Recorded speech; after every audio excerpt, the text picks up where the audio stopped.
जय हिंद साथियों, आप सभी का बहुत बहुत स्वागत है। चल रहा है महाजनपद काल और महाजनपद की पहली वीडियो आप लोगों के लिए अपलोड की जा चुकी है। आज दूसरी वीडियो आप लोगों के लिए अपलोड करने चल रहा हूं। चैनल पर अगर नए हैं तो वीडियो को लाइक, शेयर और सब्सक्राइब ज़रूर करिए। दोस्तों, जैसा कि आप जान रहे हैं, पुरानी वीडियो में मैंने आपको बताया कि जब अतरंजी खेड़ा जो कि एटा में है, काली नदी के किनारे है, वहां से लौह के अयस्क पाए गए, लौह के साक्ष्य पाए गए, तो इसके बाद तेजी से औद्योगिकरण हुआ, तेजी से नगरीकरण हुआ और इसी से 16 महाजनपदों का जो निर्माण है वो हो पाया। दोस्तों, यहाँ पर आपको कुछ महाजनपद की लोकेशन दिख रही है। जैसे मैंने पीछे ये बना रखा है आप लोगों के सामने, सबसे ऊपर जो है कंबोज महाजनपद है, जो पीओके के ऊपर का हिस्सा है, जिसे हम लोग पाक अधिकृत कश्मीर कहते हैं, जिस पर वर्तमान समय में पाकिस्तान का कब्जा है। इसके ऊपर जो अफगानिस्तान का क्षेत्र है वो आपका क्या कहलाता था, उसको कहा जाता था कंबोज महाजनपद। जो कंबोज महाजनपद है, इसकी राजधानी हाटक होती थी और उसी के ठीक नीचे यानी जो पाकिस्तान है, पाकिस्तान में गांधार महाजनपद था जिसकी राजधानी तक्षशिला थी।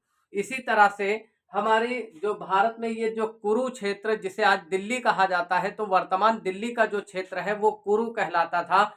साथ ही साथ बिहार में छोटे छोटे 3 महाजनपद थे, जिनमें एक छोटा सा महाजनपद जो गंगा नदी की दक्षिणी छोर पर था, उसे हम मगध महाजनपद कहते हैं। तो मगध महाजनपद जो है वो ये आपका कुरु का क्षेत्र हो जाता था। इसी प्रकार से यहाँ पर जो राजस्थान का क्षेत्र है वहां पर मत्स्य महाजनपद था, जिसकी राजधानी जो है विराटनगर थी और दक्षिण में आपका माहिष्मती जनपद था।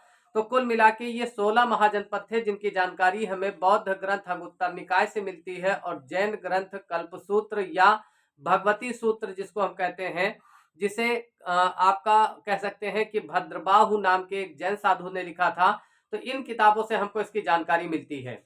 आज बात करते हैं, मगध एक ऐसा महाजनपद था जो आरंभ में बहुत ही छोटा था, लेकिन कालांतर में इसके जो उत्तराधिकारी हुए वो एक से बढ़कर एक वीर, एक से बढ़कर एक वीर, यानी वीर योद्धा जो थे और जो योग्य संतानें थी, कहीं ना कहीं उनका जन्म हुआ और इसके कारण जो है मगध धीरे धीरे करके शक्तिशाली बना।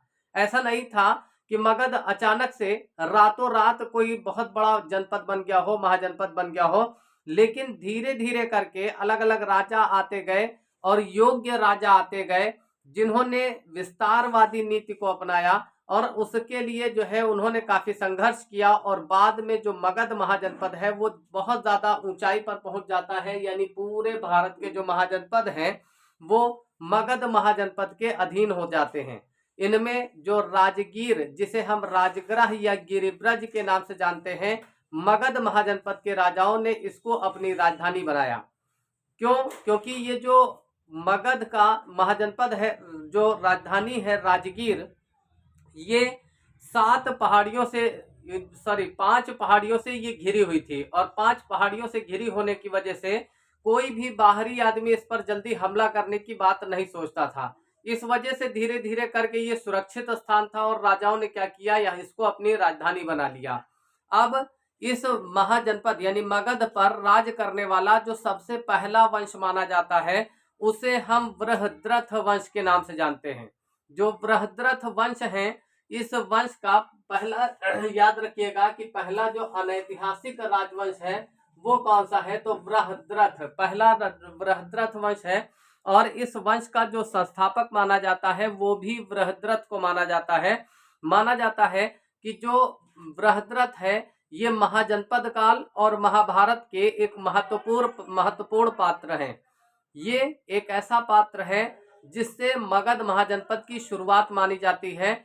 हालांकि इसे ऐतिहासिक राजवंश नहीं माना जाता है बृहद्रथ वंश को। कारण क्या है कि महाभारत या कुछ एक जो आपकी धार्मिक किताबें हैं उनके अलावा इस वंश का कहीं वर्णन नहीं मिलता है और बहुत विस्तार से आपको इनकी जानकारी नहीं मिलेगी। उस समय बस जो भी जानकारियां उपलब्ध हैं वो महाभारत के अंदर उपलब्ध हैं।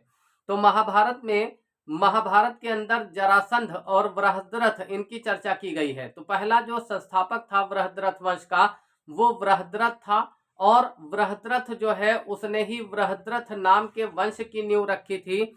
अगर कहा जाए इनकी जो ये मगध का राजा था और इनके जो कह सकते हैं कि जरासंधी इनकी पत्नी का नाम था, जो कि जरासंध की माता थी। अगला इसके बाद जो राजा बनेगा वो जरासंध बनेगा।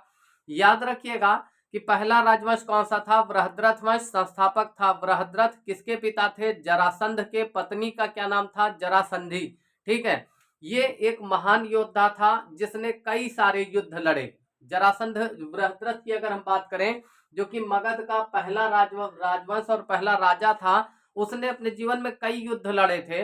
इनमें से जो कह सकते हैं कि एक युद्ध इन्होंने लड़ा था जो पांडव है, आपने सुना होगा महाभारत के अंदर पांडव पात्र, है ना। तो जो पांडव थे उन पांडवों के पिता थे जिनका नाम था राजा पांडु। तो पांडु के भाई थे धृतराष्ट्र, और धृतराष्ट्र को हराने का काम जो है वो किसने किया था? तो बृहद्रथ द्वारा किया गया था। ठीक है, ये जरासंध से भी एक युद्ध लड़ते हैं, लेकिन उस युद्ध में जरासंध ने अपने पिता को ही पराजित कर दिया था। और ऐसा माना जाता है कि जरासंध को भगवान शिव का वरदान प्राप्त था। तो ये पहला राजा है जिसका नाम है बृहद्रथ। इसके बाद अगले वीडियो में हम लोग जरासंध के बारे में जानेंगे। फिर उसके बाद जो है कह सकते हैं कि जरासंध का जो बृहद्रथ वंश है उसमें भीम से जो युद्ध हुआ है उसकी जानकारियां जुटाएंगे। तो दोस्तों, आज की वीडियो अच्छी लगी हो तो इसको आप लोग लाइक, शेयर और सब्सक्राइब करिएगा। कल फिर मिलते हैं।